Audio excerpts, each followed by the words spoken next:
Hi ಎಲ್ರಿಗೂ ನಮಸ್ಕಾರ. ನೀವು ನೋಡ್ತಾ ಇದ್ದೀರಾ ಸಿನಿ ಬಸ್. ನಾನು ರಕ್ಷಿತಾ ಶ್ರೀನಿವಾಸ. ಇವತ್ತು ನಾವು ಮಾತನಾಡ್ತಾ ಇದ್ದೀವಿ ಕಾಟೇರ ಚಿತ್ರದ ಬಗ್ಗೆ. ಸೊ ನನ್ನ ಜೊತೆಗೆ ರವಿಚೇತನ್ ಸರ್ ಅವರಿದ್ದಾರೆ. ವೆಲ್ಕಮ್ ಮಾಡ್ಕೊಳ್ಳೋಣ. Hi sir, welcome. ಹಲೋ, ಹೇಗಿದ್ದೀರಾ sir? Fine, first class. Yes sir. So cinema release ready ಆಗಿದೆ, ಏನು ಅನಿಸ್ತಾ ಇದೆ ಸರ್? ಯಾವ ಥರ ಫಿಲ್ಮ್? ನಾವು ಪ್ರೇಕ್ಷಕನಾಗಿ ನನಗೂ ಖುಷಿ ಆಗ್ತದೆ. ಯಾಕಂದರೆ ಪ್ರೇಕ್ಷಕನಿಗೆ ಏನು ಗೊತ್ತು ನಮಗೂ ಅಷ್ಟೇ ಗೊತ್ತು. ಪಾತ್ರ ನಾವು ಮಾಡಿದ್ದೀವಿ, ಎಸ್ ಸರ್. ಸಿನಿಮಾ ಡಬ್ಬಿಂಗ್ ಟೈಮಲ್ಲಿ ನೋಡಿದ್ದೀವಿ. ಬಟ್ ಆದ್ರೂ ಒಂದು ಕುತೂಹಲ, ಜನರ ಮಧ್ಯೆ ಕೂತ್ಕೊಂಡು ಸಿನಿಮಾ ನೋಡಬೇಕು ಅಂತ. Yes sir.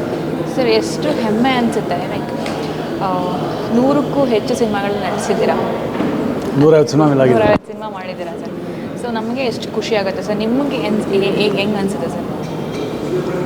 ಡೆಫಿನೆಟ್ಲಿ ನನ್ನ ಮೇಲೆ ನನಗೆ ಒಂದು ಹೆಮ್ಮೆ ಅನಿಸುತ್ತೆ. Yes sir. ಯಾಕಂದ್ರೆ 150 ಸಿನಿಮಾ ಮಾಡಿ ಒಂದು 25 ವರ್ಷದ ಇಂಡಸ್ಟ್ರಿಯಲ್ಲಿ ಉಳಿದಿರೋದೇ ಒಂದು ಪುಣ್ಯ.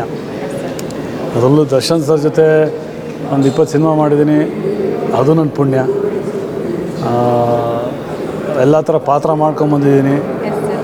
ಅದು ನನ್ನ ಪುಣ್ಯ. ಈ ಕಾಟೇರ ಮಾಡಿದ್ದೀನಿ, ಅದೊಂದು ದೊಡ್ಡ ಪುಣ್ಯ. Yes sir. ಸೊ ಈ ಚಿತ್ರದ ಅಪ್ರೋಚ್ ಹೇಗಾಯಿತು ಸರ್? ತರುಣ್ ಸರ್ ನನಗೆ ಅಪ್ರೋಚ್ ಹೇಗೆ? ತರುಣ್ ಸರು ನನಗೆ ಅವರು ಹೀರೋ ಆಗಿ ವಿದ್ಯಾರ್ಥಿ ಮಾಡ್ತಾಯಿದ್ರು, ಆವಾಗಿಂದ ಪರಿಚಯ ಅದು. ನಂಗೆ ನಂದಕಿಶೋರು ಪರಿಚಯ ಇದ್ದರು, ಹೀಗಾಗಿ ಅವ್ರ ಮನೆಗೆ ಹೋದಾಗ ಹಾಗೆ ಪರಿಚಯ ಆಗಿದ್ದು. ಆವಾಗಲೇ ನಾನು ನಂದಕಿಶೋರ್ಗೆ ಹೇಳಿದೆ, ನಿನ್ನ ತಮ್ಮ ಭಾಳ ಶಾರ್ಪ್ ಇದೆ ಅನ್ಕೊಂಡು, ಒಂದು ಸ್ಪಾರ್ಕ್ ಇದೆ ಮನುಷ್ಯನಲ್ಲಿ, ಏನೋ ಮಾಡ್ತಾರೆ ಇಂಡಸ್ಟ್ರಿಯಲ್ಲಿ ಅಂತ ನನಗೆ ಆವಾಗ ಹೇಳಿದ್ದೆ. ಅದು ಕ್ಯಾಶುವಲಾಗಿ ಹೇಳಿದ್ದು. ನನಗೆ ಈಗ ಅದು ಯೋಚನೆ ಮಾಡಿದ್ರೆ ನನಗೆ ಅನಿಸಿದ್ದು ನಿಜ ಅನಿಸುತ್ತೆ. ಯಾಕಂದರೆ ಅದಾದಮೇಲೆ ಅವ್ರು ಹೇಗೆ ಸಿನಿ ಜರ್ನಿ ಹೇಗೆ ಬೆಳೀತಾ ಬಂದರು ನಿಮಗೆಲ್ಲ ಗೊತ್ತು. ಆಮೇಲೆ ಚೌಕ ಫಸ್ಟು ಡೈರೆಕ್ಷನ್ ಮಾಡಿದ್ರು, ಸೂಪರ್ ಡೂಪರ್ ಹಿಟ್ಟು. ರಾಬರ್ಟ್ ಮಾಡಿದ್ರು, super duper hit. And back to back Darshan date ತೊಗೊಳ್ಳೋದೇ ಒಂದು ಭಾರಿ ಕಷ್ಟ, ಅದು ಗೊತ್ತಾಯ್ತಾ. ಅಂಥದ್ರಲ್ಲಿ ದರ್ಶನ್ ಅವರು ಆಮೇಲೆ ನಂಬಿಕೆ ಇಟ್ಟು ಬ್ಯಾಕ್ ಟು ಬ್ಯಾಕ್ ಡೇಟ್ ಕೊಟ್ಟು ಎಗೇನ್ ಕಾಟೇರ ಅವರು ಕೊಟ್ಟರು. ಎಗೇನ್ ಕಾಟೇರಲ್ಲಿ ನಾನು ಮಾಡ್ತಾಯಿದ್ದೀನಿ ಅನ್ನೋದು ಒಂದು ನನ್ನ ಪುಣ್ಯ ಅಂತ ಹೇಳಿದೆ. ಈ ಪಾತ್ರ ಹೇಗೆ ಬಂತು ಅಂದರೆ, ನಾನು ಅದೇ ಅಂದಿನ ಪರಿಚಯ ಒಡನಾಟ ಇತ್ತು. ತರುಣ್ ಸುಧೀರ್ ಅವ್ರ ಜೊತೆ ನಾವು ಕ್ರಿಕೆಟ್ ಎಲ್ಲ ಆಡ್ತಿದ್ವಿ, CCF ಜೊತೆಲಿದ್ವಿ.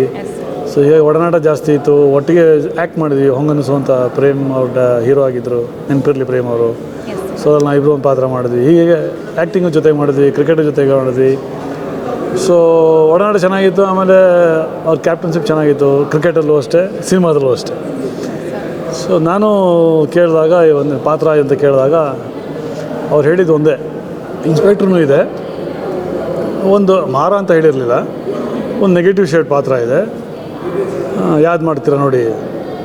ನಾನು ಯೂಶಲಿ ನಾನು ಇನ್ಸ್ಪೆಕ್ಟ್ರುಗಳು ಮಾಡ್ಕೊಂಬಂದಿದ್ದು, ಹೌದಾ ಇನ್ಸ್ಪೆಕ್ಟ್ರ್ ಇದೆಯಾ, ಸರಿ ಇನ್ಸ್ಪೆಕ್ಟ್ರ್ ಮಾಡಿದ್ರೆ ಹಿಂಗೆ, ಮಾಡು, ಅದು ಓಕೆ. ಬಟ್ ಈ ಪಾತ್ರ ಡಿಫ್ರೆಂಟ್ ಆಗಿದೆ. ಈ ಥರ ಸ್ಮಾರ್ಟಾಗಿ ಕ್ಲೀನ್ ಶೇವ್ ಮಾಡ್ಕೊಂಡು ಎಲ್ಲ ಇರೋಂಥರ ಆಗೋಲ್ಲ. ಅದ್ರದ್ದು ಪಾತ್ರನೇ, ಅದ್ರದ್ದು ತಯಾರಿನೇ ಬೇರೆ ಇದೆ. ಇನ್ನು ಸ್ವಲ್ಪ ಕುತೂಹಲ ಆಯ್ತು ನನಗೆ, ಹೌದಾ ತಯಾರಿ ಬೇರೆ, ಎಂಥ ಪಾತ್ರ ಇರ್ಬೋದು ಅದು, ಲುಕ್ ವೈಸ್ ಕೂಡ ಡಿಫ್ರೆಂಟ್. ಹೆಂಗೆ ಅಂತ ಅನ್ನಿಸ್ತು. ಆಮೇಲೆ ಇಲ್ಲ ಗುರು, ಆ ಪಾತ್ರ ಮಾಡ್ತೀನಿ. ಆ ಪಾತ್ರ ಮಾಡೋಂಗಿದ್ರೆ ನೀನು ಈ ಥರ ಆಗಲ್ಲ, ಗ್ಲಾಮರ್ ಆಗಬೇಕು, ಗಡ್ಡ ಬಿಡಬೇಕು, ಗೆಟಪ್ ಚೇಂಜ್ ಆಗಬೇಕು, ಭಾಳ ತಯಾರಿ ಇದೆ. ಈ ಸಿನಿಮಾ 6 ತಿಂಗಳಾಗ್ಬೋದು, 8 ತಿಂಗಳಾಗ್ಬೋದು, 1 ವರ್ಷ ಆಗ್ಬೋದು, 1.5 ವರ್ಷ ಆಗ್ಬೋದು, ನನಗೆ ಗೊತ್ತಿಲ್ಲ. ಯಾಕಂದರೆ ದೊಡ್ಡ hero, super star Darshan sir ಇದ್ದಾರೆ, ರಾಕ್ಲೈನ್ ಸರ್ ಇದೆ, ದೊಡ್ಡ ಪ್ರೊಡಕ್ಷನ್ನು. ಹೆಂಗಾಗತ್ತೆ ಹೇಳೋಕೆ. ಆಮೇಲೆ ನಾಳೆ ನೀನು ಅಯ್ಯೋ ನಂಗೆ ಇನ್ನೊಂದು ಸಿನಿಮಾ ಬಂತು, ಗಡ್ಡ ಬಿಟ್ಬಿಟ್ಟಿದ್ದೀನಿ, ಅಲ್ಲಿ ಹೋಗ್ಬೇಕು, ಅದು ಇದು ಹೇಳ್ಬಾರ್ದು. ನೋಡಿ ಯೋಚನೆ ಮಾಡು, ಟೈಮ್ ತೊಗೋ, 2 ದಿವಸ ಟೈಮ್ ತೊಗೋ.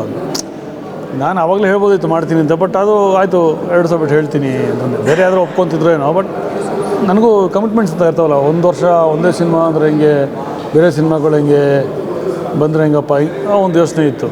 ಆಮೇಲೆ ಯೋಚನೆ ಮಾಡಿದೆ, ಇಲ್ಲ ಒಂದು ಮಾಡೋಣ. ಏನೋ ಭಾಳ ಹೇಳ್ತಾರಲ್ಲ, ಚೇಂಜ್ ಓವರು, ಗ್ಲಾಮರು ಅಂತೆಲ್ಲ ಹೇಳ್ತಾ ಇದ್ದಾರಲ್ಲ, ತಯಾರಿ ಅಂತ ಬೇರೆ ಹೇಳ್ತಾ ಇದ್ದಾರೆ. ನನಗೊಂದು ಇಂಟ್ರೆಸ್ಟಿಂಗ್ ಇತ್ತು. ಏನೋ ಹೌದು, ಏನೋ ಯಾಕಂದರೆ ಏನೋ ತರುಣ್ ಸರ್ ಮೇಲೆ ನಾನು ನಂಬಿಕೆ ಇತ್ತು. ಅವ್ರು ಏನೋ ಮಾಡೋರು, it's A creative director. So ಏನೋ ಮಾಡೇ ಮಾಡ್ತಾರೆ. ಸರಿ ಆಯಿತು ಮಾಡೋಣ ಅಂತ. ಆಗ ನನಗೊಂದು ಮೀಟ್ ಆದಾಗ ಒಂದು ಹೇಳಿದರು ನನಗೆ, ನೀನು ಇಷ್ಟೊಂದು ಸಿನಿಮಾ ಮಾಡಿದ್ಯಾ, ಇನ್ಸ್ಪೆಕ್ಟ್ರ್ ಮಾಡ್ಕೊಂಬರ್ತಿದ್ಯಾ, ವಿಲನ್ ಮಾಡಿದ್ರು ಕ್ಲೀನ್ ಶೇವೆಲ್ಲ ಮಾಡಿದ್ಯಾ, ಒಂದು ಚೇಂಜ್ ಮಾಡಿ ನೋಡು ಅಂತ ಅಂತು. ಆವಾಗ ಆ್ಯಕ್ಚುಲಿ ನಂದಕಿಶೋರು ನನಗೆ ಹೇಳಿದರು, ಗಡ್ಡ ಬಿಡ ಒಂದು ಸಲ. ನಾನು ಹೇಳಿದೆ, ಗಡ್ಡ ಬಿಡ್ತೀನಿ, ನೀನು ಪಾತ್ರ ಕೊಡು, ಗಡ್ಡ ಬಿಡ್ತೀನಿ ಅಂತ ನಾನು. ಬಟ್ ತರುಣ್ ಉಲ್ಟಾ ಮಾಡೋದನ್ನು, ಪಾತ್ರ ಕೊಡ್ತೀನಿ, ನೀನು ಗಡ್ಡ ಬಿಡು ಅಂತ ಅಂದರು. ಸೊ ಸೊ ಅದು ಹೋಗಿ ಇನ್ನೊಂದು ಸಲ ಹೇಳಿದಾಗ ಆಯಿತು ಮಾಡ್ತೀನಿ. ಒಂದು ನನಗೆ ಒಂದು ಮೋಟಿವೇಶನ್ ಹೇಳಿದ್ರು. ಜಗಪತಿ ಬಾಬು ಅವರು ಎಂಥ ಸ್ಮಾರ್ಟ್ ಇದ್ದಾರೆ, ಎಷ್ಟು ಸಿನಿಮಾ ಹೀರೋ ಮಾಡಿದ್ದಾರೆ. ಅವರು ಯಾವುದೋ ವಿಲನ್ ಪಾತ್ರ ಮಾಡಿದ್ರು ಒಂದು ತೆಲುಗುವಲ್ಲಿ ಒಂದು ಸಿನಿಮಾ, ಅದು ಸೂಪರ್ ಡೂಪರ್ ಹಿಟ್ ಆಯ್ತು ಆ ಸಿನಿಮಾ. ಅದಾದಮೇಲೆ ಜಗಪತಿ ಬಾಬು ಅವರು ಹಿಂದೆ ತಿರುಗಿ ನೋಡಲೇ ಇಲ್ಲ, ಬರೀ ನೆಗೆಟಿವಲ್ಲೇ ಬಂದರು. ಈಗಲೂ ನೆಗೆಟಿವಲ್ಲೇ ಈ ಪಾತ್ರ ಇದರಲ್ಲೂ ನೆಗೆಟಿವ್ ಪಾತ್ರ ಮಾಡಿದ್ದಾರೆ. ಸೊ ಅವರು ಬಲಗೈ ಬಂಟರೆ, ನಾನು ಮಾರ. ಸೊ ಹಿಂಗೆ ಅಂದ ತಕ್ಷಣ ನನಗೆ ಒಂದು ಅನ್ನಿಸ್ತು, ಹೌದಲ್ಲ ಜೀವನದಲ್ಲಿ ಹಿಂದೆ ತಿರುಗಿ ನೋಡಿದಾಗ ಹೌದಲ್ಲ ಈ ಒಂದು ಚೇಂಜ್ ಓವರ್ ಮಾಡ್ಬೋದಿತ್ತಲ್ಲ ಅಂತ ಅನ್ನಿಸ್ಬಾರ್ದು. ಇದು ಮಾಡೇ ಬಿಡೋಣ, ಎಷ್ಟೇ ಕಷ್ಟ ಆದರೂ ಮಾಡೇ ಬಿಡೋಣ ಅಂತೇಳಿ ಡಿಸಿಷನ್ ತೊಗೊಂಡು ಹೋದೆ. ರಾಕ್ ಲೈನ್ ಶೂಟಿಂಗ್ ನಡೀತಾ ಇತ್ತು, ಅಲ್ಲಿ ಹೋಗಿ ಹೇಳಿದೆ, ಆಯಿತು ಮಾಡ್ತೀನಿ, ಪಕ್ಕಾನಾ? ಪಕ್ಕ, ಓಕೆ ಅಂದ್ಬಿಟ್ಟು ಆವಾಗ ಕತೆ ಹೇಳೋದು. ಕತೆ ಹೇಳ್ತಿದ್ದಂಗೆ ನನಗೆ ಮೈಯೆಲ್ಲ ಜುಮ್ಮಿಬಿಡ್ತೀನಿ. ಇದು ಈ ರೇಂಜ್ ಕತೆ ಇದೆಯಾ, ಎಲ್ಲರ ಕ್ಯಾರೆಕ್ಟರು ಅದ್ಭುತ, ಕಂಟೆಂಟೇ ಸೂಪರು. ಆಮೇಲೆ ನನ್ನ ಪಾತ್ರ ಅಂತೂ ಭಯಂಕರ ಆಗಿದೆ. ಅಲ್ಲಿ ಇಂಥದ್ದನ್ನ ಹಾಳು ಮಾಡ್ಕೊಂಬಿಡ್ತಿದ್ನಲ್ಲ, ಇಂಥ ಅವಕಾಶ ಬಿಡ್ತಿದ್ನಲ್ಲ ಅಂದ್ಬಿಟ್ಟು ಇಲ್ಲ ಮಾಡ್ತೀನಿ ಅಂದಾಗ ಅವತ್ತು ನನಗೆ ನೆನಪಿದೆ, ಆಗಸ್ಟ್ 1ನೇ ತಾರೀಕು 2022 ನಾನು ಗಡ್ಡ ಬಿಡೋಕ್ಕೆ ಶುರು ಮಾಡಿದ್ದು. ಗಡ್ಡ ಬಿಡೋಕ್ಕೆ ಶುರು ಮಾಡಿದ್ದು ಯಾವ ಸಿನಿಮಾ ಮಾಡೋಂಗಿಲ್ಲ, ಇನ್ನು ಮುಗೀತು. ಸೊ ಫ್ರೀ ಆಗಿಬಿಟ್ಟೆ, ಇನ್ನೇನು ಮಾಡೋದು ಅಂದ್ಬಿಟ್ಟು ನಾನು ಬೈಕ್ ರೈಡರ್. ಸೊ ಸ್ಪಿಟಿ ವ್ಯಾಲಿಗೆ ಬೈಕ್ ತೊಗೊಂಡು ಸ್ಪಿಟಿ ವ್ಯಾಲಿಗೆ ಒಂದು 20 ದಿವಸ ಫ್ರೆಂಡ್ಸ್ನ ಕರ್ಕೊಂಡು ನಮ್ಮದು ಸಂಚಾರಿ ಟೀಮ್ ಅಂತ ಇದೆ, 30 ಜನ ಬೈಕರ್ಸ್ ಇದ್ದೀವಿ ನಾವು. ಅಲ್ಲಿ ಹೊಟ್ಟೋದೆ 20-25 ದಿವಸ ಬರಲೇ ಇಲ್ಲ ಈ ಕಡೆ. ಸಿನಿಮಾ ಮಾಡೋಕ್ಕೆ ಮುಂಚೆ ಒಂದು ವೆಕೇಶನ್ ಹೋಗ್ಬಿಡೋಣ ಅಂತ. ಹಾಂ, ಮತ್ತು ಗಡ್ಡ ಬಿಡಬೇಕಲ್ಲ, ಇನ್ನೇನು ಕೆಲಸ ಇಲ್ಲ ನಿಮಗೆ, ಬಿಡಬೇಕು. ಈ ನಾವಂತೂ ಏನು ಮಾಡೋಕ್ಕಾಗಲ್ಲ, ಏನೋ ಅಂಟಿಸ್ಕೋಬೋದು, ಅಂಟಿಸ್ಕೊಳಕ್ಕೆ ಅವ್ರು ರೆಡಿ ಇಲ್ಲ, ಒರಿಜಿನಲೇ ಬೇಕು ಅಂದರು. ಬಿಡೋಕ್ಕೆ ಶುರು ಮಾಡಿದೆ. ಅದು ಆ ಟೈಮ್ ತೊಗೊಂತು. ಆಫ್ಟರ್ 15 ದಿವಸಕ್ಕೂ ಫೋಟೋ ಹೊಡೆದು ಕಳಿಸು ಅಂತಾರೆ, ಹೆಂಗೆ ಬಂದಿದೆ ಏನು ಅಂತೆಲ್ಲ ಕೇಳ್ತಾಯಿದ್ರು. ಅಂದರೆ ಅದನ್ನ ಟ್ರಿಮ್ ಮಾಡೋಂಗೂ ಇಲ್ಲ, ಹಿಂಗೆ ಬೆಳಬೇಕು. ನೀವು ಸಿನಿಮಾ ನೋಡಿ ಗೊತ್ತಾಗುತ್ತೆ. ಈಗ ಸ್ವಲ್ಪ ಟ್ರಿಮ್ ಮಾಡಿದ್ದೀನಿ, ಹಿಂಗೆ ಒಂದು ಕಾಡು ಮನುಷ್ಯನ ಥರ ಇತ್ತು ಆ ಪಾತ್ರ, ಹಂಗಿದೆ. ಆಮೇಲೆ 3 ತಿಂಗಳ ಒಂದು ಓಕೆ ಆಯಿತು, ಸರಿ ಮೇಕಪ್ ಟೆಸ್ಟ್ ಎಲ್ಲ ಆಯಿತು, ಕಾಸ್ಟ್ಯೂಮ್ ಎಲ್ಲ ಹಾಕಿಸಿ ಎಲ್ಲ ಆದಮೇಲೆ ವಿ ವರ್ಕ್ಡ್ ಒಂದು ಮೇಕಪ್, ಅದು ಗೆಟಪ್ಸ್ ಹೆಂಗೆ ಬರಬೇಕು, ಯಾವ ಥರ ಗೆಟಪ್ ಅಂತೆಲ್ಲ ವರ್ಕೌಟ್ ಮಾಡಿದ್ಮೇಲೆ finally we came up with ಮಾರ. ಸರ್, ಈ ಸಿನಿಮಾಗೋಸ್ಕರ ರಿಜೆಕ್ಟ್ ಮಾಡಿದ್ಯಾ ಕೆಲವು ಸಿನಿಮಾಗಳನ್ನ? ಸುಮಾರು ಸಿನಿಮಾ 6 ಸಿನಿಮಾ ರಿಜೆಕ್ಟ್ ಮಾಡಿದ್ದೆ. 6 ಸಿನಿಮಾ, ಅದರಲ್ಲಿ 3 ಸಿನಿಮಾ ಇನ್ಸ್ಪೆಕ್ಟ್ರೆ, ಇನ್ನೊಂದು ಸಿನಿಮಾ ಸಪೋರ್ಟಿಂಗ್ ಕ್ಯಾರೆಕ್ಟ್ರು, ಒಂದು ವಿಲನ್ ಕ್ಯಾರೆಕ್ಟ್ರೂ ಬಂತು. ವಿಲನಲ್ಲಿ ಅವ್ರು ಏನು ನೋಡಿ ದೊಡ್ಡ ಸಿನಿಮಾ ಟ್ರಿಮ್ ಮಾಡಬೇಕು ಅಂದರು, ಲೈಟಾಗಿರಬೇಕು ಅಂದರು, ಇಲ್ಲ ಕಂಟಿನ್ಯೂಟಿ ಇದೆ ಮಾಡೋಕ್ಕಾಗಲ್ಲ ಆ ಸಿನಿಮಾ ಬಿಟ್ಟು ಒಂದು 6 ಸಿನಿಮಾ ಬಿಟ್ಟೆ. ಬಟ್ ಆವಾಗ ಬೇಜಾರಾಯಿತು. ಬಟ್ ಸಿನಿಮಾ ಶೂಟ್ ಎಲ್ಲ ಮಾಡಿ ಈಗಿನ ಪೊಸಿಷನ್ ನೋಡಿದ್ರೆ ಇಟ್ಸ್ ವರ್ತ್ ಅನ್ಸುತ್ತೆ ನನಗೆ. ಅದು ಬಿಟ್ಟರೆ ನನಗೇನು ಬೇಜಾರೇನಿಲ್ಲ. ಈ ಒಂದು ಪಾತ್ರ ಮೋಲ್ಡ್ ಮಾಡಿದ್ರು ನನಗೆ ಮೇಯ್ನು ತರುಣಿಸಿದವರು. ನೀವು ಹೇಳಿದಾಗೆ ಅಷ್ಟು ಇನ್ಸ್ಪೈರ್ ಆಯಿತು ಸಾಂಗ್, ಇದು ಕತೆ ಕೇಳುವಾಗ ನಮಗೆ ಅಂತ. ಸೊ 150 ಸಿನಿಮಾಗಳಲ್ಲಿ ಇಲ್ಲದೇ ಇರೋ ಅಂಥ ಒಂದು ಡಿಫ್ರೆನ್ಸ್ ಈ ಸಿನಿಮಾದ ಕ್ಯಾರೆಕ್ಟರಲ್ಲಿ ನೀವು ಕಾಣ್ತೀರಿ ಅಂತ. ಸೊ ಏನು ಡಿಫ್ರೆನ್ಸ್? ಅದೇ ಹೇಳ್ತಾ ಇರೋದು. ತರುಣ್ ಸುಧೀರ್ ಎಲ್ಲ ಓಕೆ ಆದಮೇಲೆ ನನಗೆ ಫಸ್ಟ್ ಹೇಳಿದೆ ಅದು, ನೀನು 150 ಸಿನಿಮಾ ಮಾಡಿದ್ಯಪ್ಪ, ನೀನು ವೆರಿ ಗುಡ್ ಆ್ಯಕ್ಟರ್, ನಾನು ಅದ್ರ ಬಗ್ಗೆ ಮಾತಾಡೋಲ್ಲ, ಅದನ್ನ ಬದಿಗಿಟ್ಬಿಡು. 150 ಸಿನಿಮಾನ ಬದಿಗಿಡು, ಈ ಪಾತ್ರ ಒಂದು ಪಾತ್ರ, ಇದು ಕಾನ್ಸಂಟ್ರೇಟ್ ಮಾಡು. ಸರಿ, ಆ ಕಥೆನೂ ನಾನು ಕೇಳಿದ್ದೆ, ಇಂಪಾರ್ಟೆನ್ಸ್ ಗೊತ್ತಿತ್ತು. ಆಯಿತು ಮಾಡ್ತೀನಿ ಅಂತ. ಅದಕ್ಕೆ ವರ್ಕ್ಶಾಪ್ಸ್ ಮಾಡಿದೆ, ಮ್ಯಾನರಿಸಮ್ ಬಗ್ಗೆ ವರ್ಕೌಟ್ ಮಾಡಿದ್ವಿ. 150 ಸಿನಿಮಾಗಳು ಮಾಡಿನೂ ನೋಡಿ, ಒಬ್ಬ ಯಾರು ನನಗೆ 150 cinema I good actor, why should I ಅಂತ ಅನಿಸುತ್ತೆ. ಬಟ್ ತಪ್ಪದು. ಒಬ್ಬ ಕಲಾವಿದನೇ ಪ್ರತಿ ಸಲನೂ ಏನೋ ಕಲಿತಾನೆ ಇರ್ತಾನೆ. ನಾನು ಪ್ರತಿ ಸಲ ಶೂಟಿಂಗ್ ಹೋಗ್ಬೇಕಾದ್ರೂ ಎಂಟಿ ಮೈಂಡಲ್ಲಿ ಹೋಗ್ತೀನಿ. ಎಂಟಿ ಮೈಂಡಲ್ಲಿ ಹೋಗಿ ಅಲ್ಲಿ ಏನು ಪಾತ್ರ ಹೇಳ್ತಾರೆ ಡೈರೆಕ್ಟ್ರು, ಅದನ್ನು ಮಾಡಿ ವಾಪಸ್ ಶೂಟಿಂಗ್ ಪ್ಯಾಕಪ್ ಆದ ವಾಪಸ್ ಮನೆಗೆ ಬರ್ಬೇಕಾದ್ರೆ ಡ್ರೈವ್ ಮಾಡ್ಬೇಕಾದ್ರೆ ಯೋಚನೆ ಮಾಡ್ತೀನಿ, ನಾನು ಇವತ್ತು ಏನು ಕಲಿತೆ, ಏನು ಬೆಟ್ರ್ ಮಾಡ್ಬೋದಿತ್ತು. ಸೊ ಆ ಥರ ಯೋಚನೆ ಮಾಡೋ ವ್ಯಕ್ತಿ.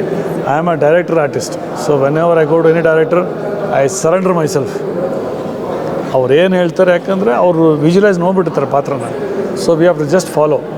ಆಮೇಲೆ ಅವ್ರಿಗೆ ನನ್ನ ಕೆಪಾಸಿಟಿ ಒಂದು ಗೊತ್ತಿತ್ತು, ಪ್ಲಸ್ ಒಂದು ನಂಬಿಕೆ ಇತ್ತು ಈ ನಿಮಿಷ ಮಾಡ್ತಾನೆ ಅಂತ. ಯಾಕಂದರೆ ಎಷ್ಟೋ ಸಿನಿಮಾಗಳಿಗೆ ನಾನು ಸ್ಮಾರ್ಟಾಗಿ ವಿಲನ್ ಆಗಿ ಇನ್ಸ್ಪೆಕ್ಟರ್ ಮಾಡಿ ಎಲ್ಲ ಮಾಡಿದಾಗ ಆ ಚೇಂಜ್ ಓವರ್ ಇದೆಯಲ್ಲ, ಅದು ಕಷ್ಟ. ಸೊ ಆ ಒಂದು ಚೇಂಜ್ ಓವರ್ ಕೊಟ್ಟು ನನಗೆ ಒಂದು ಪಾತ್ರ ಕೊಟ್ಟಿದ್ದಕ್ಕೆ ರಿಯಲಿ ಥ್ಯಾಂಕ್ಸ್ ಅಂತ ಹೇಳೋಕ್ಕೆ ಇಷ್ಟಪಡ್ತೀನಿ ನಮ್ಮ ತರುಣ್ ಅವ್ರಿಗೆ. ಒಬ್ಬ ಆರ್ಟಿಸ್ಟ್ಗೆ ಪ್ಲಸ್ಸು ಮೈನಸ್ ಇರುತ್ತೆ, ಅದನ್ನು ಮೈನಸ್ನ ಬಿಟ್ಟು ಪ್ಲಸ್ಸನ್ನು ತೊಗೊಳ್ಳೋದು ಕೆಪಾಸಿಟಿ ತರುಣ್ ಸರ್ಗಿದೆ. ಸೊ ಅದೊಂದು ನಾನು ಭಾಳ ಮೆಚ್ತೀನಿ. ಸೊ ಅದನ್ನು ಪಾತ್ರ ಮಾಡ್ತಾ ಬಂದಾಗ ಮಾಡ್ಬೇಕಾದ್ರೂ ಅಷ್ಟೇ ನನಗೆ ಭಾಳ ಸಪೋರ್ಟ್ ಮಾಡೋರು ನಮ್ಮ ಡೈರೆಕ್ಷನ್ ಟೀಮ್ ತುಂಬ ಸಪೋರ್ಟ್ ಮಾಡಿದ್ರು. ಅವರು ನೆರೇಷನ್ ಕೊಡೋದು ಆಗಲಿ, ಅಲ್ಲಿ ಸ್ಪಾಟಿನ ಟೇಕ್ ಹೋದಾಗ ಅವ್ರು ಹೇಳಿ ಹೋಗ್ತಾಯಿದ್ರು. ಬಟ್ ತರುಣ್ ಸರ್ ಎಲ್ಲೋ ಒಂದು ಕಡೆ ಮಾನಿಟ್ರ್ ಹಾಕೊಂಡು ಕೂತು ಅಲ್ಲಿಂದ ಇಲ್ಲಿಗೆ ಬಂದು ಚೇತು ಇದು ನೀನು ಸ್ಕೋರಿಂಗ್ ಸೀನು, ಇದು ಹಿಂಗೆ ಅದು ಹಿಂಗೆ ಅನ್ನೋದು ಅದ್ರ ಬಗ್ಗೆ ಹೇಳೋರು. ಸೊ ಇನ್ನಷ್ಟು ನಮಗೆ ಜೋಶ್ ಬರೋದು. ಸೊ ಅದು ನಮಗೆ ಪರ್ಫಾರ್ಮ್ ಮಾಡಲಿಕ್ಕೆ ಭಾಳ ಈಸಿ ಅನಿಸ್ತು. ಹಾಗೆ ಕ್ಯಾಮ್ರಾಮನ್ನು ಸುಧಾಕರ್ ಅವರು ಅಷ್ಟೇ, ಇಷ್ಟಿಟ್ಟಿದ್ದೀನಿ, ಫ್ರೇಮ್ ಇಷ್ಟಿದೆ, ಇಷ್ಟೆಲ್ಲ ಆಟ ಆಡ್ಬೋದು, ಇಷ್ಟಿದೆ. ಸೊ ಇಷ್ಟೆಲ್ಲ ನಮ್ಗೆ ಹೇಳೋರಲ್ಲ, ಅವಾಗ ನಮಗೆ ಅವ್ರು ಹೇಳ್ತಾ ಇದ್ರೆ ನಮ್ಗೆ ವಿಜುವಲೈಸ್ ಬಂದ್ಬಿಡೋದು. ಯಾವ ಲೆನ್ಸ್ ಹಾಕಿದೆ, ಅವಾಗ ಈ ಲೆನ್ಸಾ, ಓಕೆ ಫೈನ್, ಎಷ್ಟಲ್ಲಿ ಕಾಣ್ತೀವಿ, ಇಷ್ಟು ಕಣ್ಣಲ್ಲಿ ಆಟ ಆಡಬೇಕು. ಸೊ ಇದು ನಮಗೆ ಅದು ಎಕ್ಸ್ಪೀರಿಯೆನ್ಸ್ ಇದೆ. ಸೊ ಅದು ಬಂತು. ಸೊ ಅವೆಲ್ಲನೂ ನನಗೆ ತುಂಬ ಪ್ಲಸ್ ಆಯಿತು. ಸೊ ದರ್ಶನ್ ಸರ್ ಜೊತೆ ಎಕ್ಸ್ಪೀರಿಯನ್ಸ್ ಹೇಗಿದೆ ಸರ್ ಈ ಸಿನಿಮಾದಲ್ಲಿ? Darshan sir is A legend, is A super human being, super star. ಅವ್ರ ಬಗ್ಗೆ ನಾನು ಎಷ್ಟು ಹೇಳಿದ್ರು ಕಮ್ಮಿನೇ. ಯಾಕಂದ್ರೆ ನನ್ನ ಸಿನಿಮಾ ಜರ್ನಿ ಶುರು ಮಾಡಿದ್ದು ವಿಷ್ಣು ಸರಿಂದ, ಬಟ್ ಜಾಸ್ತಿ ಸಿನಿಮಾ ಮಾಡಿದ್ದು ದರ್ಶನ್ ಸರ್ ಜೊತೆ. ಧ್ರುವದಿಂದ ಶುರು ಆಯಿತು ಅವ್ರ ಜೊತೆ ನಾನು ವರ್ಕ್ ಮಾಡೋದು. ಧ್ರುವದಿಂದ ಈ ಕಾಟೇರವರೆಗೂ ಒಂದು 20 ಸಿನಿಮಾ ಆಯಿತು. ಇದ್ರ ಹಿಂದೆ ಕುರುಕ್ಷೇತ್ರದಲ್ಲಿ ದುಶ್ಯಾಸನ ಮಾಡಿದ್ದೆ, ಇದರಿಂದ ರಾಬರ್ಟಲ್ಲಿ ಇನ್ಸ್ಪೆಕ್ಟರ್ ಮಾಡಿದ್ದೆ.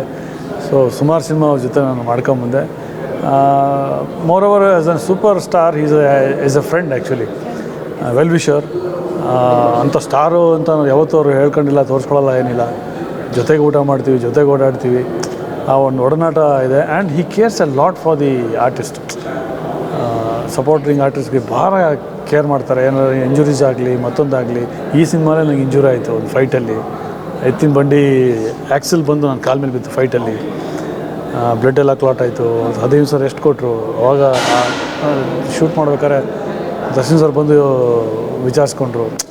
ಅದು ಯಾರು ವಿಚಾರ ಅವಶ್ಯಕತೆ ಇಲ್ಲ. ಬಟ್ ಅದು ನೀವು ಟ್ರೈಲರ್ ನೋಡಿದ್ದೀರಾ, ಅಲ್ಲಿ ಲಾಸ್ಟ್ ಒಂದು ಶಾರ್ಟಲ್ಲಿ ಬಂದು ಒದಿತಾರೆ, ಅದು ಹಿಂದೆ ಹೋಗಿ ಈ ಎತ್ತಿನ ಗಾಡಿ ಬಂಡಿ ಇದೆ ಸೀನು. ಅದು ಬಂದಾಗ ಅದು ಆ್ಯಕ್ಸಲ್ ಬಂದು ಕಾಲ ಮೇಲೆ ಬಿತ್ತು, ಸಿಗಾಕೊಂಡ್ಬಿಡ್ತು ಕಾಲು. ಸೊ ತುಂಬ ಸ್ಟ್ರೈನ್ ಆಯಿತು. ಅದು ಆಮೇಲೆ ರೆಸ್ಟ್ ಕೊಟ್ಟು ಆಮೇಲೆ ಅದನ್ನ ಶೂಟ್ನ ಕಂಪ್ಲೀಟ್ ಮಾಡಿದ್ವಿ. ಒಂದು 15-20 ಡೇಸ್ ರೆಸ್ಟ್ ತೊಗೊಂಡೆ. ಆಮೇಲೆ ಎಲ್ಲ ಸ್ವೆಲ್ಲಿಂಗ್ ಎಲ್ಲ ಕಮ್ಮಿ ಆಯಿತು. ಆಮೇಲೆ ಮಾಡ್ತೀಯ ಆಗತ್ತಾ ಅಂದ್ರೆ ಹ್ಞೂ ಅಂತಂದೆ. ಮತ್ತೆ ಇದನ್ನ ಹಾಕ್ಕೊಂಡು ನೀ ಪ್ಯಾಡ್ ಹಾಕ್ಕೊಂಡು ಅದನ್ನ ಶೂಟ್ನ ಕಂಪ್ಲೀಟ್ ಮಾಡಿದ್ವಿ, ಫೈಟ್ ಕಂಪ್ಲೀಟ್ ಮಾಡಿದ್ದು ನಾವು. ಸರ್ ನೀವು ಒಂದು ಸಿನಿಮಾ ಒಪ್ಕೊಬೇಕು ಅಂತಂದರೆ ಏನೆಲ್ಲ ಕನ್ಸಿಡರ್ ಮಾಡ್ತೀರಾ ಸರ್? ಆ್ಯಕ್ಟರ್ಸ್, ಕಥೆನ ಅಥವಾ ಪ್ರೊಡಕ್ಷನ, ಯಾವುದು ಮೇನ್ ಫ್ಯಾಕ್ಟರ್ ಆಗುತ್ತೆ ನಿಮಗೆ ಆ ಕಥೆ ಒಪ್ಕೊಬೇಕು? ಸೊ ಎಲ್ಲವೂ ನೋಡಬೇಕಾಗತ್ತೆ. ಮೊದಲು ಫಸ್ಟು ಏನಂದರೆ, ಒಂದು ದೊಡ್ಡ ಪ್ರೊಡ್ಯೂಸರ್ ಅಂದರೆ, ದೊಡ್ಡ ಡೈರೆಕ್ಟ್ರು, ದೊಡ್ಡ ಸ್ಟಾರ್ ಅಂದಮೇಲೆ ನಾವೇನೂ ಕೇಳೋಕ್ಕಾಗಲ್ಲ. ಅದರ ಅಂಥ ಸಿನಿಮಾಗಳಲ್ಲಿ ಅವಕಾಶ ಸಿಗೋದೇ ಕಮ್ಮಿ. ಅಂತ ನಮಗೆ ಹುಡ್ಕೊಂಬಂದಿದೆ, ಅದು ನಮ್ಮ ಪುಣ್ಯ. ಅದನ್ನು ನಾವು ನೋಡೋಕ್ಕಾಗಲ್ಲ. ಬಟ್ ಬೇರೆ ಸಿನಿಮಾಗಳಲ್ಲಿ ಕೆಲವು ಸಲ ಕತೆ ನೋಡಬೇಕಾಗತ್ತೆ. ಕತೆ ಹೇಗಿದೆ, ಕತೆ ಇಂಪಾರ್ಟೆನ್ಸ್ ಇದೆಯಾ ನಮಗೆ, ಇಂಪಾರ್ಟೆನ್ಸ್ ಇಲ್ಲ ಆಮೇಲೆ ಮಾಡಿ ಪ್ರಯೋಜನ. ಯಾಕಂದರೆ ಜನ ನಮ್ಮನ್ನು ನೋಡ್ತಾ ಇರ್ತಾರೆ, ಏನಂದರೆ ಬೆಳೆಯೋದು ನೋಡ್ತಾ ಇರ್ತಾರೆ. ನೀವು ಹೋಗ್ತಾ ಸಣ್ಣ ಒಂದು ಯಾವುದೋ ಒಂದು ಸಣ್ಣ ಪುಟ್ಟ ಪಾತ್ರ ಮಾಡಿದ್ರೆ ಅದು ನಮ್ಮ ಇಮೇಜಿಗೆ ತೊಂದರೆ ಆಗ್ತದೆ. ಹೀಗಾಗಿ ನಾವು ಸಣ್ಣ ಪುಟ್ಟ ಮಾಡೋಕ್ಕೋಗಲ್ಲ. ಸ್ಮಾಲ್ ಬ್ಯಾನರ್ಸ್ ಬಂದರೆ ಮೇಜರ್ ಇದ್ರೆ ಮಾಡ್ತೀವಿ. ಇಫ್ ಇಟ್ ಇಸ್ ವೆರಿ ಅದು ಇಂಪಾರ್ಟೆನ್ಸ್ ಇದ್ದರೆ ವಿಲ್ ಡೂ ಇಟ್. ಇಂಪಾರ್ಟೆನ್ಸ್ ಇಲ್ಲ ಅಂದರೆ ಮಾಡಿ ಪ್ರಯೋಜನ ಇಲ್ಲ. ಆ್ಯಂಡ್ ಈ ಸಿನಿಮಾ ಕಾಟೇರ ಇದು ಪ್ರತಿಯೊಬ್ಬ ಕಲಾವಿದ ಒಂದು ಕನಸು. ಇಂಥ ಒಂದು ಸಿನಿಮಾ ಮಾಡಬೇಕು, ಇಂಥ ಒಂದು ದೊಡ್ಡ ಡೈರೆಕ್ಟ್ರು, ದೊಡ್ಡ ಪ್ರೊಡ್ಯೂಸರು, ದೊಡ್ಡ ಹೀರೋ ಜೊತೆ ಮಾಡಬೇಕು ಅಂತ ಯಾರಿಗೂ ಆಸೆ ಇರಲ್ಲ ಹೇಳಿ. ಅದು ನನ್ನ ಪಾಲಿಗೆ ಬಂದಿದೆ, ಅದು ನನ್ನ ಪುಣ್ಯ. ಸರ್, ಆಗಿನ ಕಾಲದಿಂದ ಸಿನಿಮಾಗಳಲ್ಲಿ ನೀವು ಮಾಡ್ಕೊಂಡು ಬಂದಿದ್ದೀರಾ. ಆಗಿನ ಕಾಲದ ಸಿನಿಮಾಗೂ ಈಗಿನ ಕಾಲದ ಸಿನಿಮಾಗೂ ವ್ಯತ್ಯಾಸಗಳು ಏನೇನು ವ್ಯತ್ಯಾಸಗಳಿದೆ ಅನ್ನೋದು? ಭಾಳ ವ್ಯತ್ಯಾಸ ಇದೆ. ಏನೇನು ಸರ್? ಯಾಕಂದರೆ ಈಗಲೂ ನೆನಪಿದೆ, I'm talking about 25 years back, 25-30 years back. ನಾನು ಇಂಡಸ್ಟ್ರಿ ಬಂದೆ ಅಷ್ಟು ದಿವಸ ಆಯಿತು. ಅವಾಗ ನಾನು ಸೀರಿಯಲ್ಸ್ ಮಾಡ್ತಾಯಿದ್ದೆ. ಸೀರಿಯಲ್ಸ್ ಮಾಡಬೇಕಾದ್ರೆ ಸಿನಿಮಾದಲ್ಲಿ ಅವಕಾಶನೇ ಸಿಗ್ತಾ ಇರಲಿಲ್ಲ. ಫೋಟೋಸ್ ಎಲ್ಲ ಇಟ್ಕೊಂಡು ರಾತ್ರಿ ಎಲ್ಲ ಡೈರೆಕ್ಟರ್ ಹತ್ರ ಹೋಗಿ, ಬೆಳಗ್ಗೆ ಪ್ರೊಡ್ಯೂಸರ್ ಹತ್ರ ಹೋಗಿ ಹಣ ಅಂದ್ಕೊಂಡು, ಮತ್ತು ಅಷ್ಟು ಕಷ್ಟ ಇತ್ತು ಪಾತ್ರ ಸಿಗೋದು, ಭಾರಿ ಕಷ್ಟ ಇತ್ತು. ಈಗಿನ ಜನ್ರೇಷನ್ ಈಸಿ. ಆಮೇಲೆ ಡಿಜಿಟಲ್ ಬಂದುಬಿಟ್ಟಿದೆ ಈಗ. ಆವಾಗ ಇದಿತ್ತು ಕ್ಯಾನು, ನಾನು ನೋಡಿ ಟ್ರರ್ ಅಂತ ಓಡ್ತಾ ಇದ್ರೆ ನಮ್ಮ ಡೈಲಾಗ್ ಬರೋದು. ಈಗ ನಾವು ಮಾನಿಟ್ರ್ ಮಾಡಿದ್ರೆ ಟೇಕ್ ಓಕೆ ಅಂದ್ಬಿಡ್ತಾರೆ. ಸರ್ ಮಾನಿಟ್ರ್ ಮಾಡಿದ್ದು ಅಂದರೆ ಇಲ್ಲ ಸರ್ ಓಕೆ ಅಂದ್ಬಿಡ್ತಾರೆ. ಅಂದರೆ ಅಷ್ಟು ಈಸಿ ಆಗಿಬಿಟ್ಟಿದೆ ಈಗ. Anybody can come an act. But ನಮ್ಗೆ ಹಂಗೆ ಇರಲಿಲ್ಲ, ಅವಕಾಶವೂ ಸಿಗ್ತಿರ್ಲಿಲ್ಲ. ಅದರಲ್ಲೂ ನಾವು ಟೇಕ್ 2, ಟೇಕ್ 3, ಟೇಕ್ 4 ಏನಾರು ಮಾಡಿದ್ವಿ. ಯಾಕೆ ಕ್ಯಾನಲ್ಲು ಒಂದು 11,000-12,000 ರೂಪಾಯಿ ಒಂದು ಕ್ಯಾನ್. ಅದು ಯಾರೋ ಇವನು ಕರ್ಕೊಂಬಂದಿದ್ದು ತಗೋ ಶುರುವಲ್ಲಿ ಆ ಇದಲ್ಲಿ ನಾವು ಬೆಳೆದವರು. ಸೊ ಈಗ ಭಾಳ ಈಸಿ ಆಗಿದೆ. ಆವಾಗಿನ ಗೌರವನೇ ಬೇರೆ, ಈಗಿನ ಗೌರವನೇ ಬೇರೆ. ಬಿಕಾಸ್ ನಾವು ಎರಡೂ ನೋಡ್ಬಿಟ್ಟಿದ್ದೀವಿ. ಸರ್, ಅವಾಗ ಅವಕಾಶಗಳು ಕಡಿಮೆ ಸಿಗ್ತಾಯಿದ್ದು, ಲೈಕ್ ತುಂಬಾ ಕಷ್ಟಪಡಬೇಕಾಗಿತ್ತು. ಇವಾಗೆಲ್ಲ ಸೋಷಿಯಲ್ ಮೀಡಿಯಾದಿಂದ ಫೇಮಸ್ ಆದರೆ ಚಾನ್ಸ್ ಸಿಗುತ್ತೆ ಅನ್ನೋದು. ಸರ್, ಈಗಿನ ಕಾಲದ ಚಾನ್ಸು ಲೈಕ್ ರೀಲ್ಸ್ ಮಾಡೋದು ಅದೆಲ್ಲ ಆಗಿನ ಕಾಲದಲ್ಲಿ ಇದ್ದಿದ್ರೆ ನೀವು ಮಾಡ್ತಿದ್ರಾ ಆ ಥರ? ಇಲ್ಲ, ಹಾಗೂ ಮಾಡ್ತಿರಲಿಲ್ಲ, ಈಗಲೂ ಮಾಡಲ್ಲ. ಯಾಕೆ ಅಂತಂದರೆ ನಾನು ಅದರಲ್ಲೂ ನಂಬಿಕೆ ಇಡಲ್ಲ. ನಿನ್ನ ಟ್ಯಾಲೆಂಟ್ ಇದ್ದರೆ ನೀನು ಹುಡ್ಕೊಂಬರುತ್ತೆ. ನೀನು ಮಾರ್ಕೆಟಿಂಗ್ ಮಾಡೋ ಅವಶ್ಯಕತೆ ಇಲ್ಲ. ಐ ಫೀಲ್ ಈ ರೀಲ್ಸ್ ಮಾಡೋದಾಗಲಿ ಮತ್ತು ಏನೇನೋ ಮಾಡ್ತಾರೆ, ಅದು ನನಗೆ ಗೊತ್ತಿಲ್ಲ. ಅವೆಲ್ಲ ಇನ್ಸ್ಟಾಗ್ರಾಮ್ ಅಂತ ಅದು ಇದು ಎಲ್ಲ ಇಟ್ಸ್ ನಾಟ್ ರಿಕ್ವೈರ್ಡ್. ಅವೆಲ್ಲ ಶೋ ಆಫ್ ಅಂತ ನನಗನ್ಸುತ್ತೆ. ಕೆಲವು ಚಾನಲ್ಗಳಿಗೆ ಅದು ಬೇಕು. ನಿಮ್ಮ ಫಾಲೋವರ್ಸ್ ಎಷ್ಟಿದ್ದಾರೆ, ಇದೆಷ್ಟಿದ್ದಾರೆ ಅದೆಲ್ಲ ಬೇಕು. ಅದು ಅವ್ರಿಗೆ ಕಮರ್ಷಿಯಲ್ಲು ಅದು ಹೋಗ್ಬಿಟ್ಟಿದ್ದು.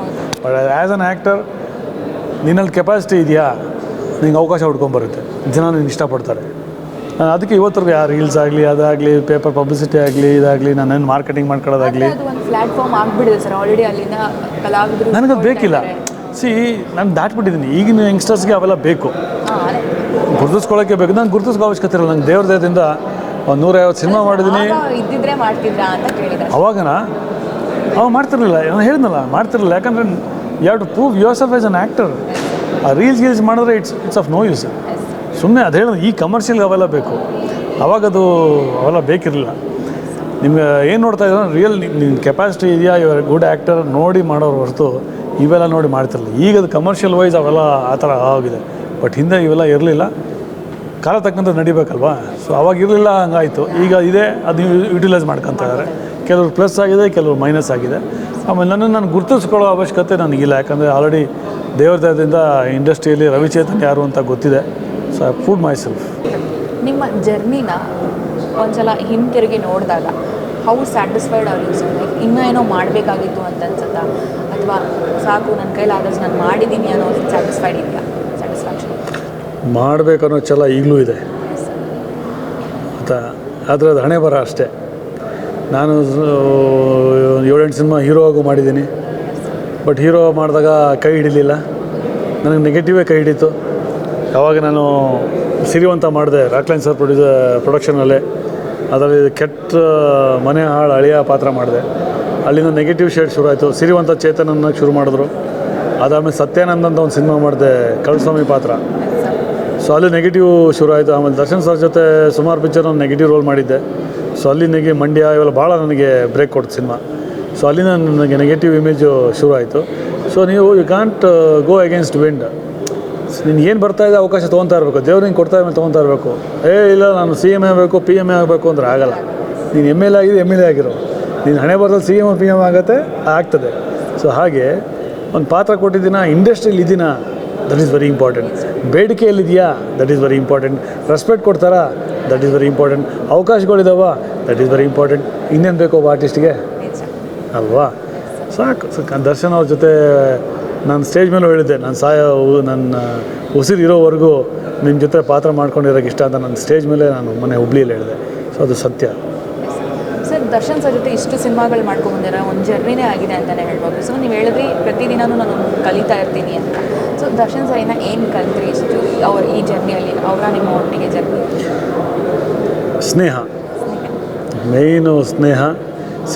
ಮೊನ್ನೆ ರಾಕ್ಲೈನ್ ಸರ್ ಒಂದು ಮಾತಂದರು, ನಾನು ದರ್ಶನ್ ಸರ್ ಒಂದು ಬ್ಯಾಂಕ್ ಇದ್ದಂಗೆ ಅಂತ. ನಾವು ನಿರ್ಮಾಪಕರಿಗೆ ಅನ್ನದಾತರು ಅಂತ ಹೇಳ್ತೀವಿ.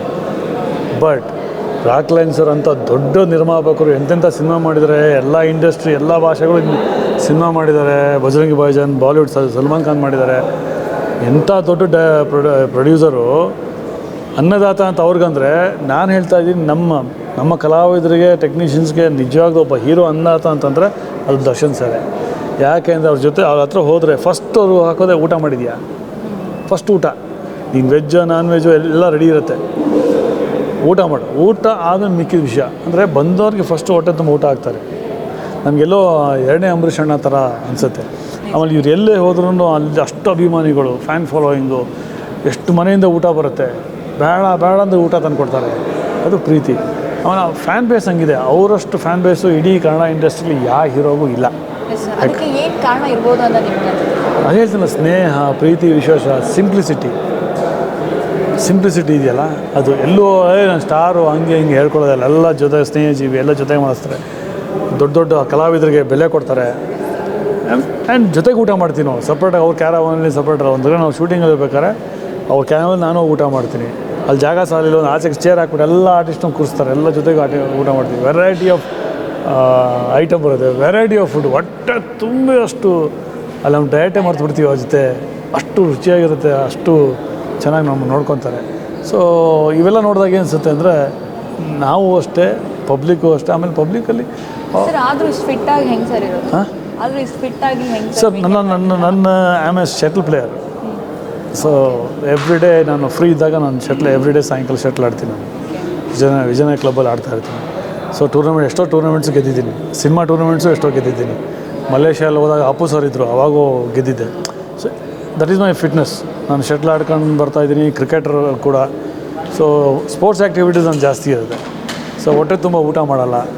ಸಂಡೇ ಒಂದೇ ದಿವಸ ಚೀಟ್ ಡೇ ಅಂತ ಹೇಳ್ತೀನಿ. ಸಂಡೇ ಒಂದು ದಿವಸ ಚೆನ್ನಾಗಿ ತಿಂತೀನಿ. ನನಗೆ ಪಿಜ್ಜಾ ಅಂದರೆ ತುಂಬ ಇಷ್ಟ, ಚಾಟ್ಸ್ ತುಂಬ ಇಷ್ಟ, ಬಿರಿಯಾನಿ ತುಂಬ ಇಷ್ಟ. ಆ ಒಂದು ದಿವಸದಲ್ಲಿ ಏನು ಬೇಕಾ ತಿಂದ್ಬಿಡ್ತೀನಿ. I am a foodie. Monday ಅಷ್ಟೇ ಫುಡಿ, ಅಷ್ಟೇ ಉಲ್ಟಾ. ಮಂಡೇ ಬಂದ ತಕ್ಷಣ ಫುಲ್ ಅದು ಬ್ಯಾಲೆನ್ಸ್ ಮಾಡ್ತೀನಿ.